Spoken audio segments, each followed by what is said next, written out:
Você trouxe sua Bíblia? Levante ela ao Senhor. Diga comigo, Senhor, eu amo tua palavra. Ela é vida para mim. Portanto, a recebo com mansidão, alegria e expectativa. Que ela transforme a minha vida hoje. Em nome de Jesus. Amém. Quero pedir para você abrir em Romanos, capítulo 10, versículo 13.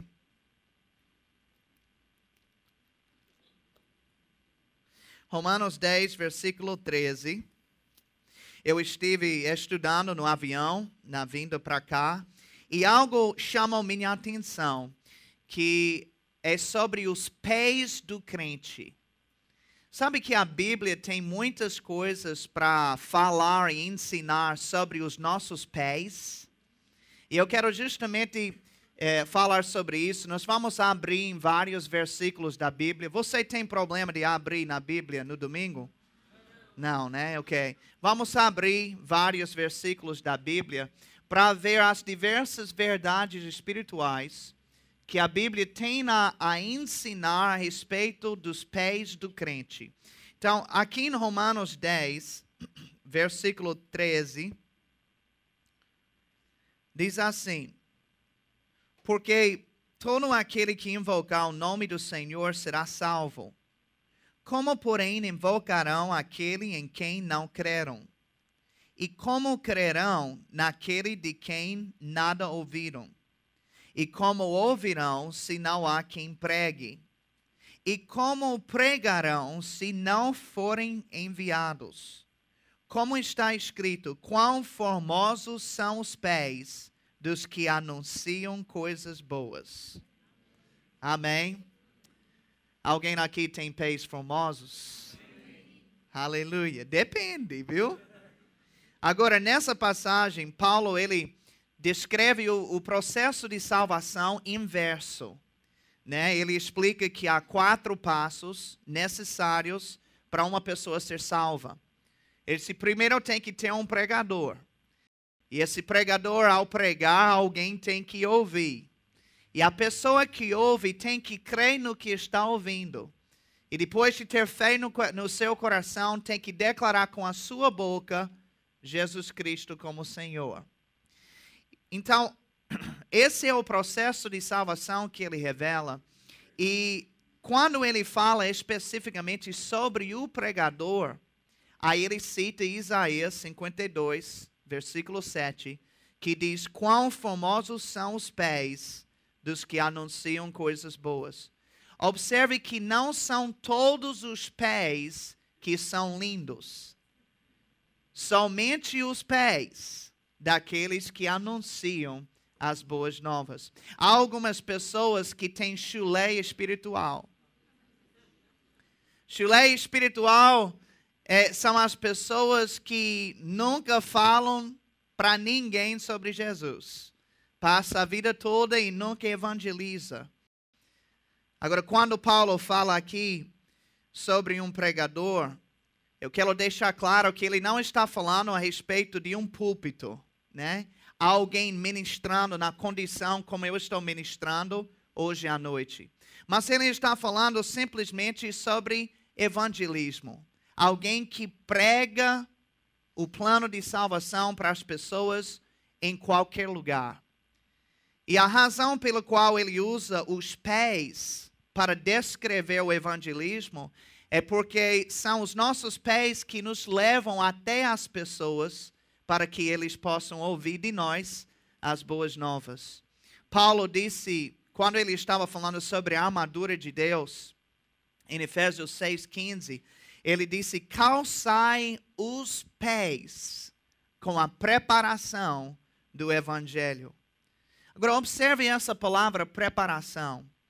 Porque uma das razões por que pessoas não evangelizam mais é justamente porque elas não estão preparadas para isso. E essa preparação, eu não estou falando sobre um curso que se faz. E porque você não fez o tal de curso de evangelismo, significa que você não está preparado para evangelizar? Não, essa preparação abrange duas áreas. Em primeiro lugar, tem que haver uma preparação do coração. Sabe, a pessoa tem que ter algo para falar quando chegar diante de alguém. Amém? E para isso, tem que preparar o seu coração. Pedro disse em 1 Pedro 3,15, estando sempre preparados para responder a todo aquele que vos pedir razão da esperança que há em vós. Se alguém te pedir essa informação, você está preparado para dar? Uma pessoa na primeira fileira está preparada. Então, o Senhor nos sacude. Abra comigo em Mateus 10. Versículo 14. Mateus 10, versículo 14. Jesus diz aqui, se alguém não vos receber, nem ouvir as vossas palavras, ao sairdes daquela casa ou daquela cidade, sacudi o pó dos vossos pés. Jesus, mais uma vez, está falando sobre o assunto de evangelismo. E ele diz especificamente aos discípulos, olha, quando você ministrar a palavra, quando você for evangelizar, vai ter pessoas que talvez não recebam o que você tem a dizer e que não ouçam o que você tem que falar. Quantos sabem, se foi com os discípulos, também será conosco. Agora, uma das razões por que pessoas não evangelizam é porque estão justamente preocupadas com a maneira que as pessoas vão reagir. Né? A pessoa fica com o pé atrás, pensando, poxa, falo ou não falo? Se eu falar, como é que essa pessoa vai reagir? O que vai pensar de mim? Vai ficar braba? Vai começar a me zombar? E a preocupação com estas reações muitas vezes impede as pessoas de evangelizar. Mas observe que Jesus ele nos dá instrução sobre o que nós devemos fazer nesse caso. Se alguém não aceitar, que se alguém não quiser nos ouvir, ele disse, então você faz o seguinte, sacudi o pó dos vossos pés.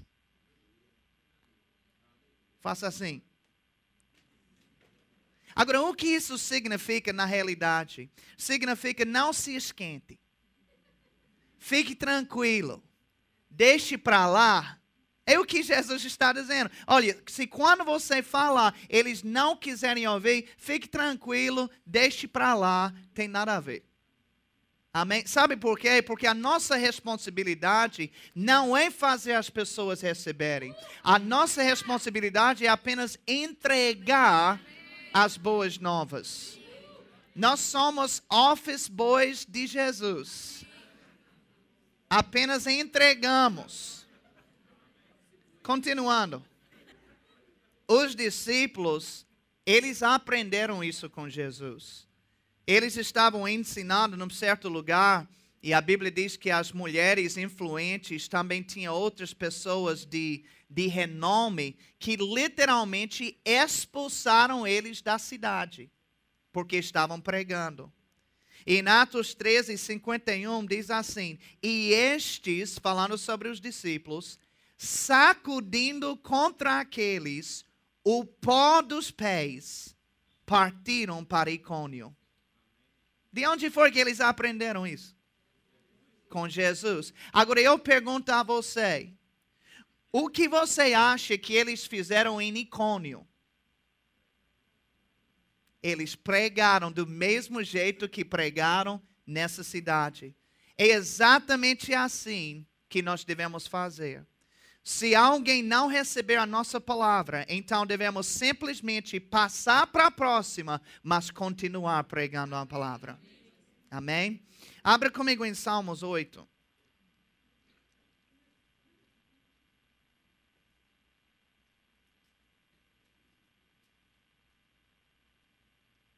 Salmos 8, versículo 3.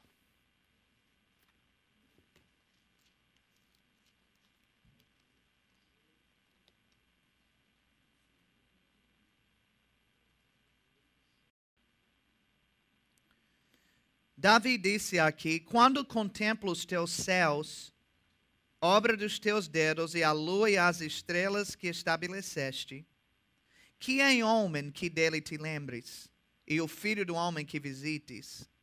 Fizeste-o, no entanto, por um pouco menor do que Deus, e de glória e de honra o coroaste. Deste-lhe domínio sobre as obras da tua mão, e sob seus pés tudo lhe puseste. Ovelhas e bois, todos, e também os animais do campo, as aves do céu e os peixes do mar, e tudo que percorre as sendas do mar. Ó Senhor, Senhor nosso, quão magnífico em toda a terra é o teu nome. Alguém pode dizer amém?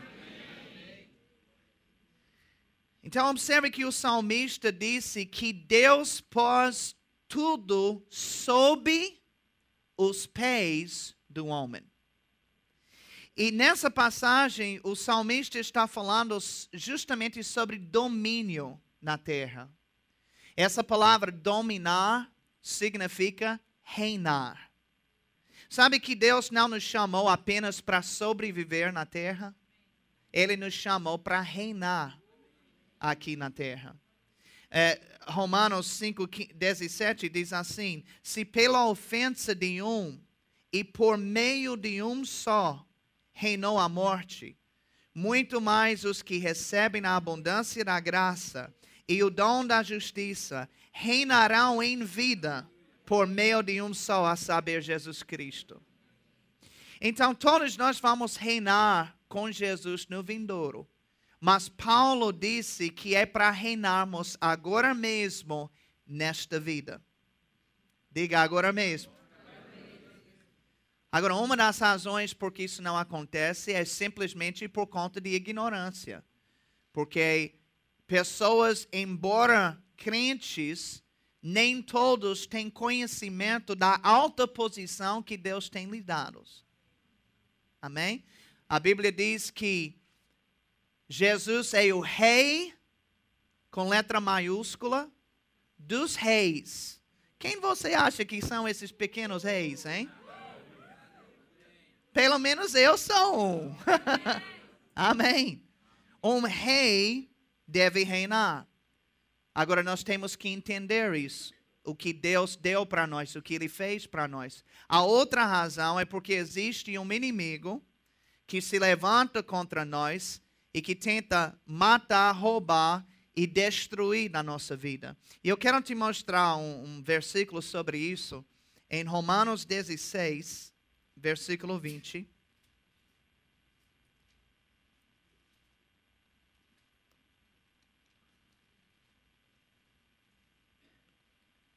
Romanos 16, versículo 20.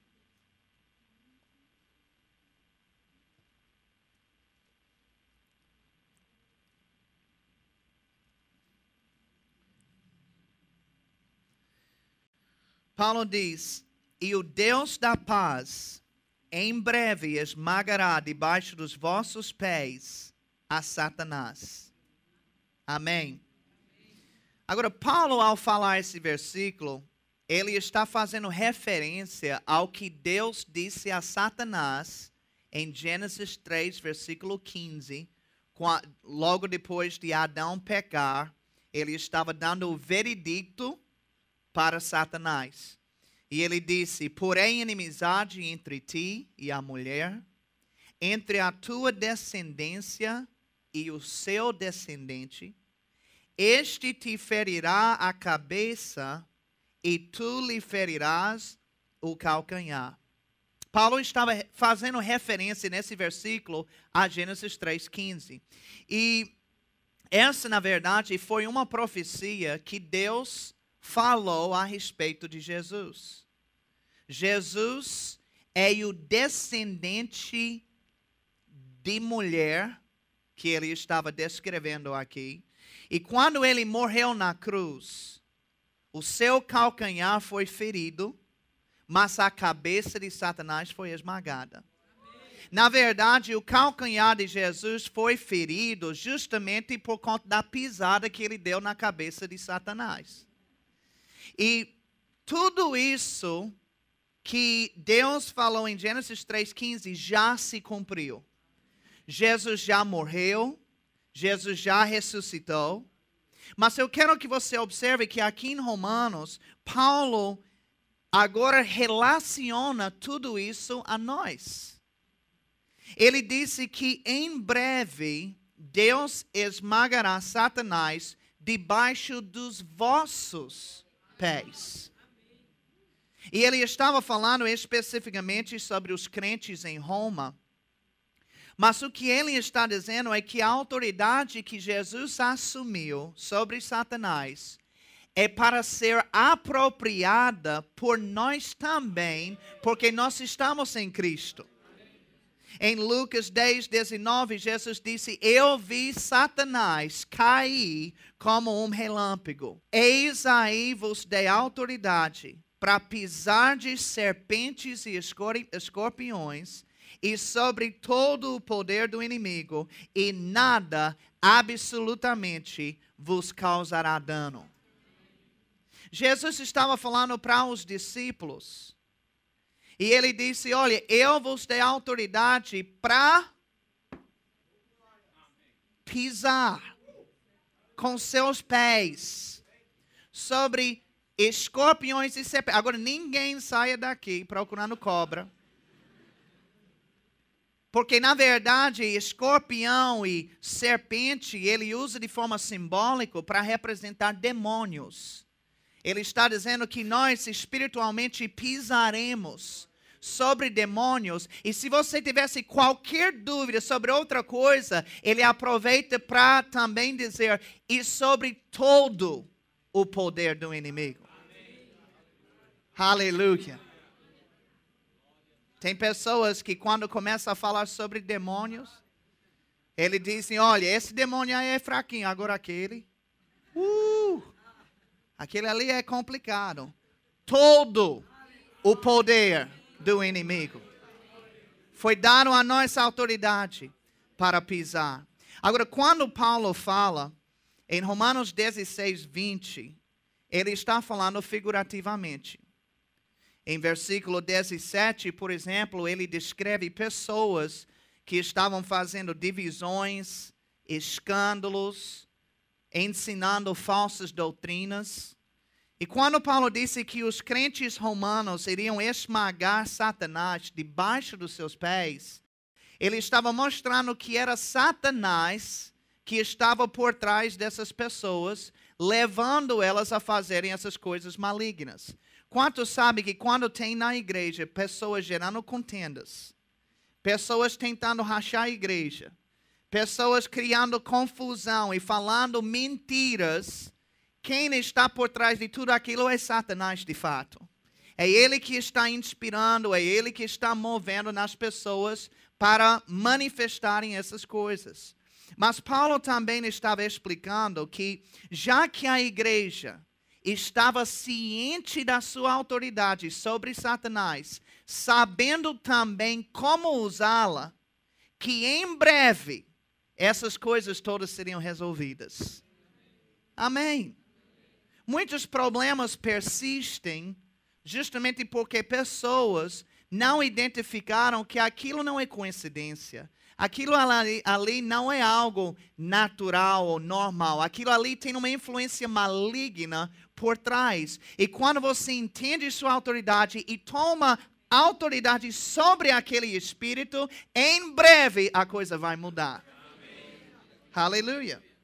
Agora abra em 1 Coríntios 12, versículo 21.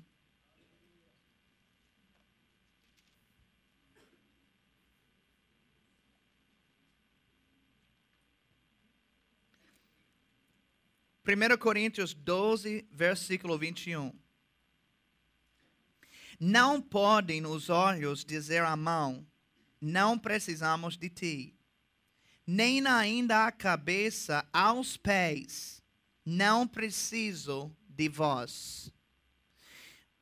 Paulo descreve pessoas aqui como sendo partes diferentes do corpo. E ele disse que a cabeça não pode dizer aos pés que ela não precisa deles. Em outras palavras, os pés são importantes. Olhe para seu vizinho e diga: você é um pé importante. Agora, a implicação desse versículo é que de vez em quando vai ter uma cabeça que diz que não precisa de você ou que você não é importante. Especificamente, isso seria uma cabeça de batata. Mas vai ter, ele disse, pessoas que vão dizer: você presta não. Que valor você tem? Eu não preciso de você para nada. Alguém já ouviu coisas assim? Paulo disse para Timóteo, em 1 Timóteo 4,12, ninguém despreze a tua mocidade. E Paulo estava explicando a Timóteo que haveria pessoas que iriam desprezá-lo por causa da sua idade. E ele disse para ele não deixar isso acontecer. Agora, você não pode impedir que pessoas desvalorizem você. Mas você pode impedi-las de convencer você de que você não é importante. E aí é justamente isso que Paulo estava ensinando a Timóteo. O problema de muitos crentes é que a importância segundo os padrões humanos. Mas nós temos que ver a nossa importância segundo o padrão de Deus. Sabe que se você não fosse importante, Deus não teria morrido por você? Pelo simples fato de que Jesus morreu por você, já mostra o grande nível de importância que você tem para Ele. A Bíblia diz que os pensamentos de Deus ao seu respeito são incontáveis. Aleluia. Deus não dorme, mas se dormisse, Ele iria acordar pensando em você. Ele pensa de manhã, de tarde, de noite. Ele pensa quando você está comendo, trabalhando, estudando e dormindo. Constantemente pensando ao seu respeito. A Bíblia diz que Ele conta cada fio de cabelo na sua cabeça. E eu sei que isso é mais fácil para algumas pessoas. Mas, de todo jeito, sempre está diariamente caindo cabelo. E Ele te importa o tanto com a sua vida que Ele conta cada fio de cabelo. A Bíblia diz que Ele tem um plano específico para a vida de cada um. E não é um plano qualquer, é tudo do bom e do melhor. É um plano de paz e de prosperidade. Aleluia. Como Zuleika falou hoje de manhã, você não foi plantado nessa terra como batata, mas você veio com uma missão e um projeto de Deus. Talvez seus pais disseram: rapaz, a gente não programou direito, aí escapou o negócio, engravidou. Não, mas Deus já tinha planejado você desde a fundação do mundo. Aleluia.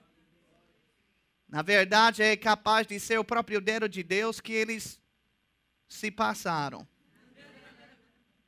Amém. Porque você tinha que nascer naquele momento. Quando Deus falou com Esther, Ele disse: quem sabe se você não nasceu para um tempo como este? Você nasceu para um tempo como este. Não tinha outro momento não. Foi para agora. Deus tem coisas para a sua vida aqui e agora. Aleluia.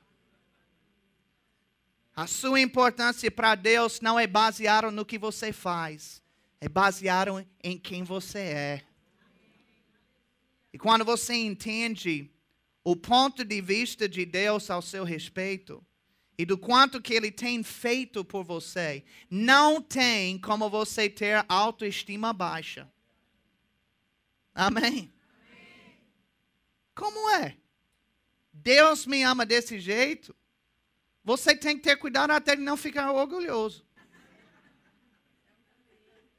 E não ficar arrogante. Olha eu aqui, filho do papai.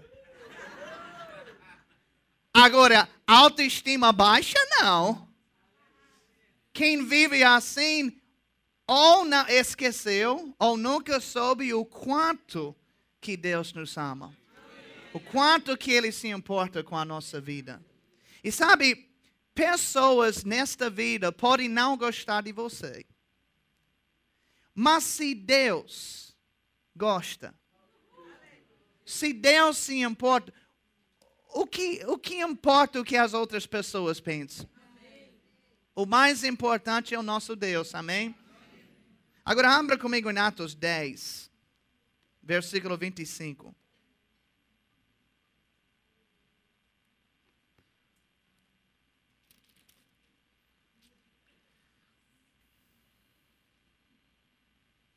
Atos 10, versículo 25.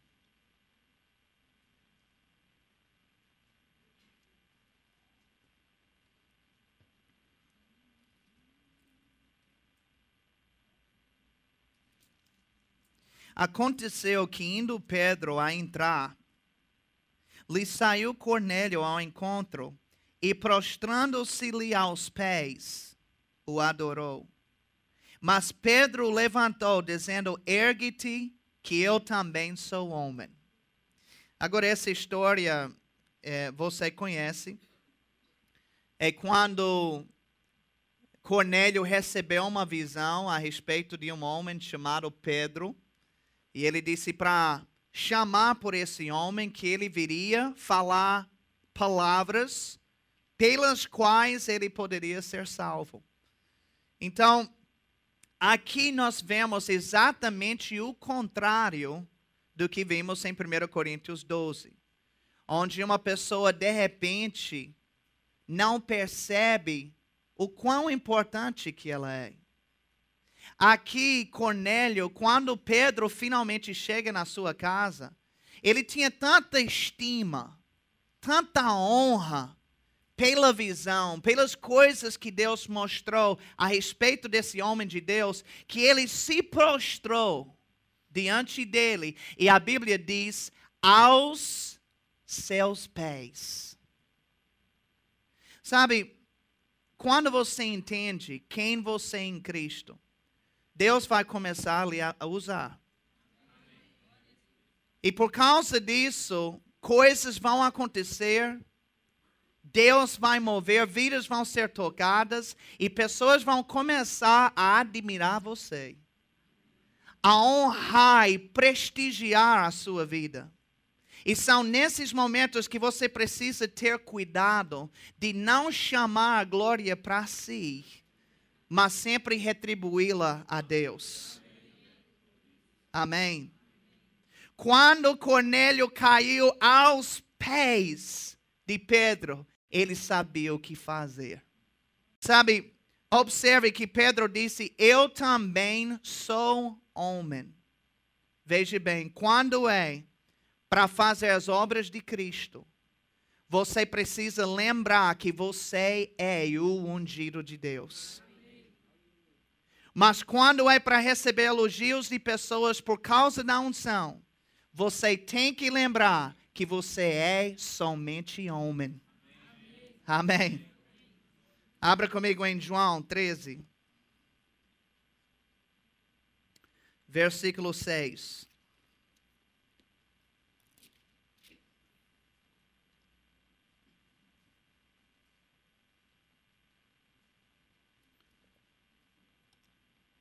João 13, versículo 6. Aproximou-se, pois, de Simão Pedro, e este lhe disse, Senhor, tu me lavas os pés a mim? Respondeu-lhe Jesus, o que eu faço não sabes agora, compreendê-lo-ás depois. Disse-lhe Pedro, nunca me lavarás os pés. Respondeu-lhe Jesus, se eu não te lavar, não tens parte comigo. Então Pedro lhe pediu, Senhor, não somente os pés, mas também as mãos e a cabeça. Declarou-lhe Jesus, quem já se banhou, não necessita de lavar senão os pés.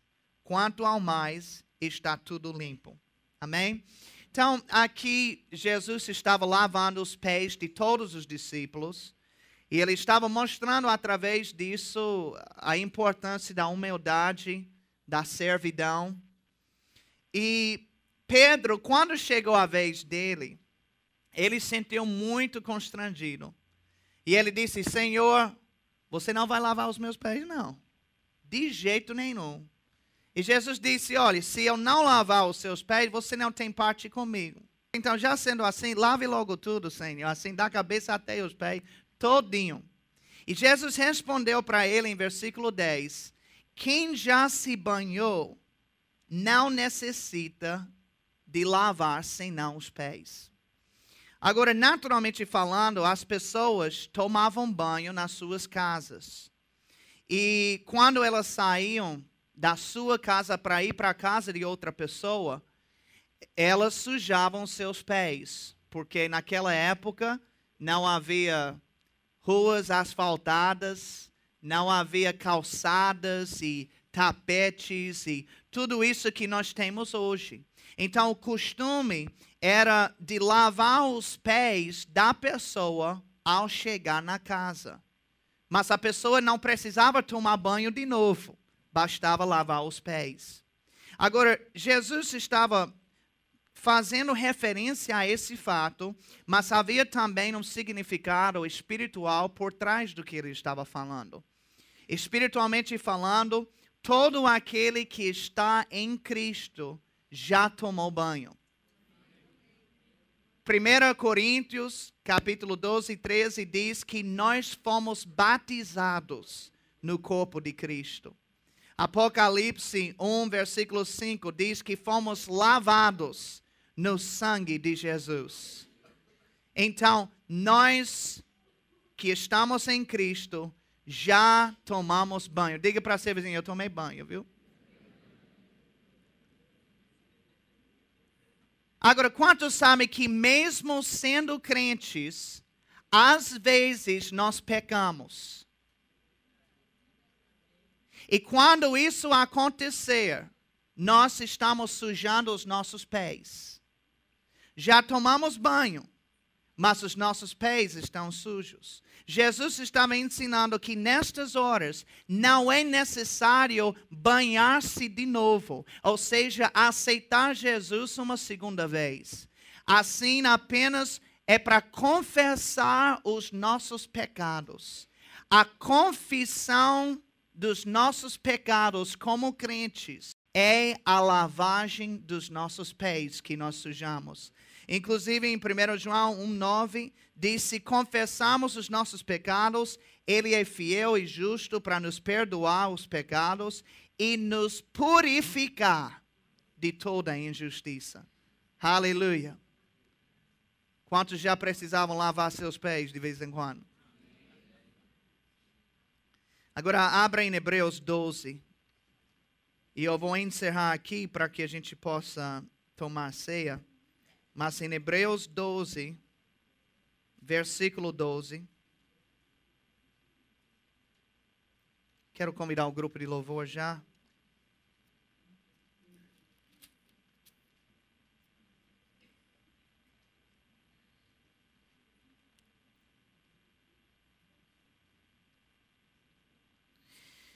Ele diz aqui: por isso restabelecei as mãos descaídas e os joelhos trôpegos, e fazei caminhos retos para os pés, para que não se extravie o que é manco, antes seja curado.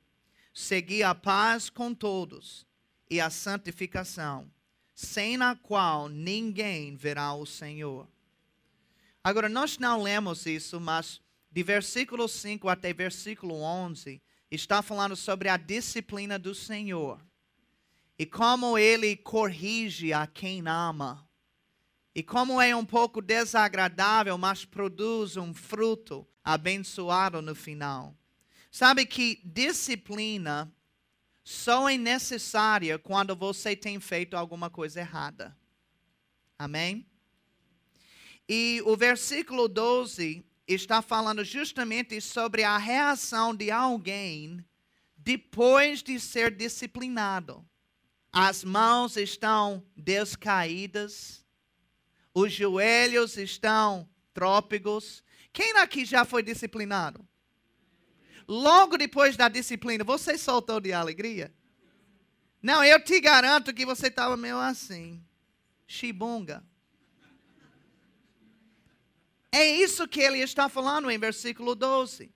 A disciplina, ela pode trazer esse tipo de reação em nós inicialmente. Mas o autor de Hebreus está dizendo para não continuar assim.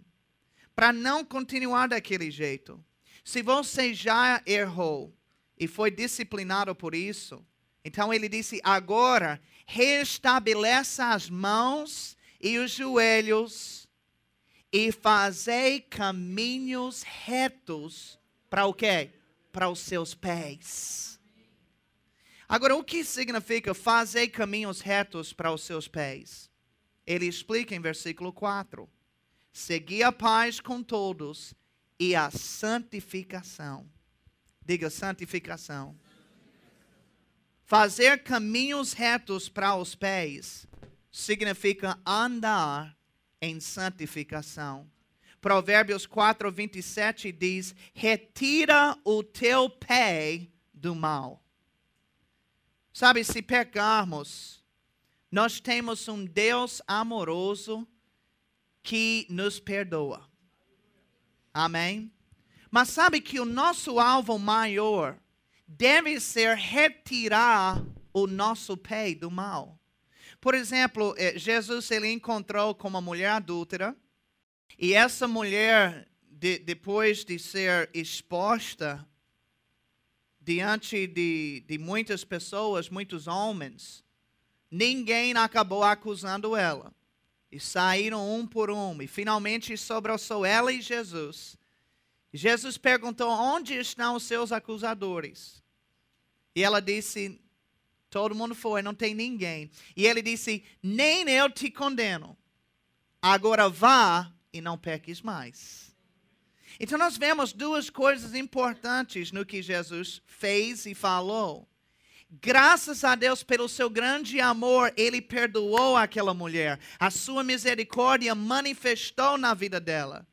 Mas ele não parou por aí. Ele disse, agora vá, mas não faça de novo. Não peques mais. E eu quero dizer que eu dou graças a Deus, porque as misericórdias do Senhor se renovam a cada dia. Mas ao mesmo tempo, misericórdia só é necessária quando você erra. E é por isso que à medida que o tempo for passando, eu quero usufruir cada vez menos da misericórdia de Deus. Porque isso significa que eu estou errando muito menos. Amém? Quanto mais velho, eu acredito que até ao arrebatamento, ou seja, na ressurreição nossa, que ninguém vai chegar no nível de perfeição tal que não erra mais. Mas pelo menos a cada ano que passa, a gente deve errar menos. Amém? Se eu errei 1 milhão de vezes esse ano, no ano que vem eu quero errar menos. Assim demonstra que eu estou amadurecendo e que eu estou levando a sério essa palavra. Quem leva a sério essa palavra na sua vida? Aleluia. Então fique em pé.